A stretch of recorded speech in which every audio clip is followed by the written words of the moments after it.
இந்த வீடியோவில் எதை பற்றி பார்க்க போகிறோம் அப்படின்னு பார்த்தீங்கன்னா, விஜய் அவர்கள் பரந்தூரில் வந்து இன்றைக்கி வந்து மீட்டிங் போட்டிருக்காரு. அது என்ன மீட்டிங் பார்த்தீங்கன்னா, பரந்தூரில் வந்து ஒரு விமான நிலையம் வந்து வரப்போகுது அப்படின்னு சொல்லியிருக்காங்க. அங்கே பார்த்தீங்கன்னா விவசாயிகள்லாம் ஒன்று கூடி கிட்டத்தட்ட ஒரு 900 நாட்களாக வந்து இது எங்களுக்கு இந்த இடத்த வந்து விமான நிலையம் வேணாம், எங்களுடைய வாழ்வாதாரமே வந்து அழியுது அப்படின்னு சொல்லிட்டு நிறைய போராட்டம் பண்ணிகிட்ருக்காங்க.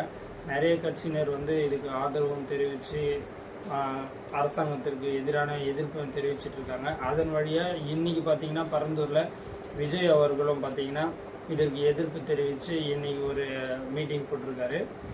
இந்த மீட்டிங்கில் தான் என்ன பேச போகிறாரு, என்ன பேசிகிட்டு இருக்காரு, என்ன பேசினார் அப்படின்றத பற்றி தான் இந்த வீடியோவில் நம்ம பார்க்க போகிறோம். எல்லாருக்கும் வணக்கம்.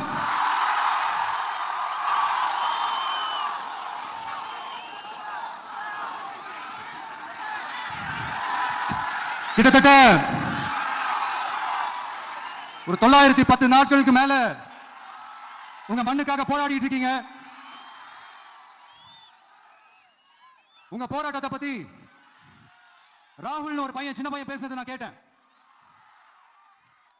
அந்த குழந்தையோட பேச்சு மனசு ஏதோ செஞ்சிருச்சு. உடனே உங்க எல்லாரையும் பார்க்கணும்னு தோணுச்சு, உங்க எல்லாரையும் கூட பேசி ஆகணும்னு தோணுச்சு, உங்க எல்லாரும் கூட நான் நிப்பேன், தொடர்ந்து நிப்பேன் சொல்லணும்னு தோணுச்சு. ஒவ்வொரு வீட்டுக்கும் ரொம்ப முக்கியமானவங்க அந்த வீட்டில் இருக்கிற பெரியவங்க தான். அதே மாதிரி தான் நம்ம நாட்டுக்கு ரொம்ப முக்கியமானவங்க உங்களை மாதிரி விவசாயிங்க தான். அதனால உங்களை மாதிரி விவசாயிகளோட காலடி மண்ணை தொட்டு கும்பிட்டு தான் என்னோட பயணத்தை தொடங்கணும்னு ஒரு முடிவோட தான் இருந்தேன். அதுக்கு சரியான இடம் இதுதான் எனக்கு தோணுச்சு.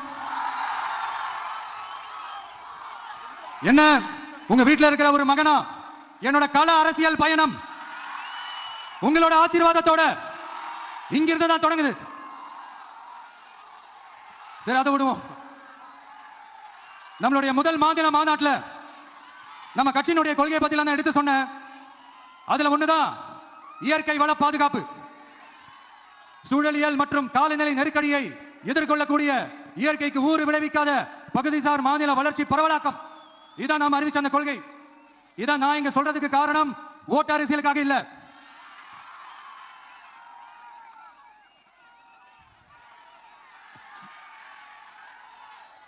இன்னொரு தீர்மானம் அதே மாநில மாநாட்டில் நான் சொன்னேன். அது வந்து விவசாய நிலங்கள் பாதுகாப்பு கொள்கை தீர்மானம். அதுல காஞ்சிபுரம் மாவட்டம் பரந்தூரில் 1000க்கும் மேற்பட்ட ஏக்கர் பரப்பளவில் 13 நீர்நிலைகளை அழிச்சு சென்னை நிரந்தரமாக வெள்ளக்காடாக்கும் திட்டத்தை ஒன்றிய மாநில அரசுகள் கைவிட வேண்டும் வலியுறுத்தின. அது மட்டும் இல்லாம இந்த மண்ணுக்காகவும் மக்களுக்காகவும் நம்ம விவசாயிகள் பாதிக்கிற இந்த திட்டத்துக்கு எதிராக சட்ட போராட்டம் நடத்தவும் தயங்க மாட்டோம்னு சொல்லியிருந்தோம். அதை இங்க உங்க முன்னாடி ரொம்ப ஸ்ட்ராங்கா வலியுறுத்துறேன். இந்த பிரச்சனையில நான் உங்களோட உறுதியா அனுப்பேன். இன்னொரு முக்கியமான விஷயம், நம்மள ஆண்டுகிட்டு இருக்கிற ஒன்றிய அரசுக்கும் மாநில அரசுக்கும் நான் சொல்லணும்னு நினைக்கிறேன். நான் இங்க வளர்ச்சிக்கு எதிரானவெல்லாம் கிடையாது. ஏர்போர்ட்டே வரக்கூடாதுன்னு நான் சொல்லல, இந்த இடத்துல வரக்கூடாதுன்னு நான் சொல்றேன். இதை நான் சொல்லலன்னு வைங்களேன், இவன் வளர்ச்சிக்கு எதிரானவன் அப்படி இப்படின்னு சொல்லி ஒரு கதையை கட்டி ஆரம்பிச்சிருவாங்க. சரி, நமக்கு அதை பத்திலாம் கவலை இல்லைன்னு வைங்க. எல்லாத்துக்கும் மேல இன்னைக்கு இந்த பூமியில வாழ்ற எல்லா உயிரினங்களோட இருப்பையும் புவி வெப்பமயமாதல் பயமுறுத்திட்டு இருக்கு. அதனுடைய ரிசல்ட் தான் ஒவ்வொரு வருஷமும் இந்த மழை காலத்துல வெள்ளத்துல சென்னை சிட்டி எப்படி தத்தளிச்சுக்கிட்டு இருக்கிறது நம்ம பாக்குறோம். இப்ப ரீசன்ட் டைம்ல எடுத்த ஒரு அறிவியல் ஆய்வுல இப்படி ஒவ்வொரு வருஷம் சென்னையில வர ஃப்ளட்டுக்கு காரணமே இங்க இந்த சுற்றுவட்டார பகுதியில் இருக்கிற சதுப்பு நிலங்களை நீர்நிலைகளை அழிச்சது தான் சொல்லுது. இப்படி ஒரு சூழல் இருக்கும்போது 90% ஆஃப் விவசாய நிலங்கள் 90% ஆஃப் நீர்நிலைகளை அழிச்சு இங்க இந்த பரந்தூர் விமான நிலையத்தை கொண்டு வரணும்னு எடுக்கிற அந்த முடிவை எந்த அரசா இருந்தாலும் அது மக்கள் விரோத அரசா தான் இருக்க முடியும். இப்ப சமீபத்தில் நம்ம அரிட்டாப்பட்டி பகுதியில் அந்த டங்ஸ்டன் சுரங்கம் அமைக்கிறதை எதிர்த்து தமிழ்நாடு அரசு ஒரு தீர்மானம் ஒன்று கொண்டு வந்தாங்க. அதை நான் மனப்பூர்வமாக வரவேற்கிறேன். ஆனா அதே நிலைப்பாட்டை தானே இங்க நம்ம பரந்தூர் பிரச்சனையில எடுக்கணும். எப்படி அரிட்டாப்பட்டி பகுதி மக்கள் நம்ம மக்களோ அதே மாதிரி தானே பரந்தூர் மக்கள் நம்ம மக்கள். அப்படித்தானே ஒரு அரசாங்கம் யோசிக்கணும். ஆனா அப்படி செய்யலையே. ஏன் செய்யல? ஏன்னா இந்த விமான நிலையத்தையும் தாண்டி இந்த திட்டத்தில் அவங்களுக்கு ஏதோ ஒரு லாபம் இருக்குது. அதை நம்ம மக்கள் தெளிவா புரிஞ்சு வச்சிருக்கிறாங்க.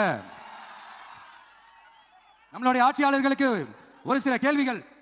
நீங்க எதிர்கட்சியா இருக்கும் போது 8 வழிச்சாலையை எதிர்த்தீங்க, அந்த காட்டுப்பள்ளி துறைமுகத்தை எடுத்தீங்க, அதே தானே இங்கேயும் அதே நிலைப்பாடு தானே இங்கேயும் எடுக்கணும்.